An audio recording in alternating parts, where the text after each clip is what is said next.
Republican Senator Lisa Murkowski announced Friday that she would prioritize legislation permitting abortion across the country following the Dobbs versus Jackson Supreme Court decision that overturned Roe v. Wade. In the wake of this ruling, it is up to Congress to respond, wrote Murkowski, vowing that she would continue to work with a broader group to restore women's freedom to control their own health decisions wherever they live. She added legislation to accomplish that must be a priority. Murkowski recounted that she had introduced legislation earlier this year to protect women's reproductive rights as provided in Roe, namely the Reproductive Choice Act. A press release explained that the Reproductive Choice Act would codify the standards set in Roe and Casey and assure they continue to be the law of the land. Oh, what a good bill. Senator Murkowski supports women's reproductive freedoms, including the right to an abortion up to fetal viability. The statement reads, fetal viability. Okay, they're explaining this.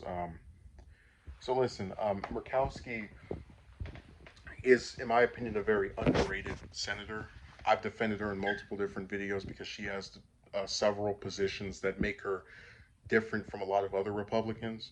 One of which being her support for abortion rights. I think, if I remember correctly, it's her, Collins, and what's the other one? Shelley Moore Capito. I think they're the only three Republican senators that support abortion rights. But yeah, that bill that she's talking about would have taken the ruling of Roe v. Wade and basically made it law and not reliant on. So even if Roe v. Wade got overturned, we would still have the same results because it would be part of law. And it's such a joke to see these different politicians like Manchin, for example, who claim that they support abortion rights, saying, "Hey, let's let this thing that is supposedly a settled issue, according to these conservative Supreme Court justices I'm going to vote for, be this thing that they can just strike down if enough of them are packed onto the court." Yeah, brilliant idea. So she's someone who I actually do take a little bit seriously on this topic. And let's not forget, she was the only what was it, Republican senator to vote against Kavanaugh. So there's a little bit of basis and credibility there as well. And I really hope that within the next year or two, because I don't think the Democrats are going to keep their supposed majority of 50 seats in the 100 seat Senate with their little goofy tiebreaker vote.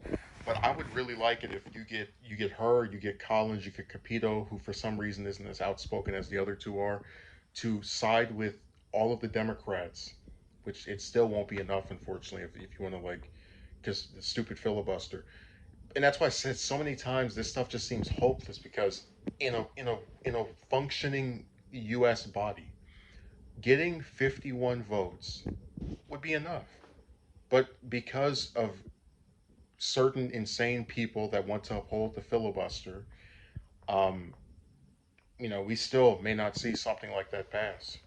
You need 10 Republicans to vote for this. God. But yeah, Murkowski is one of the few instances where bipartisanship usually results in something better. And again, I believe she is more committed to abortion rights than a very significant number of the Democrats, um, especially the goofy ones that vote for these. And it's like, at least she's a Republican, so it makes a little bit of sense. You have Democrats, multiple Democrats voted for Gorsuch, for example.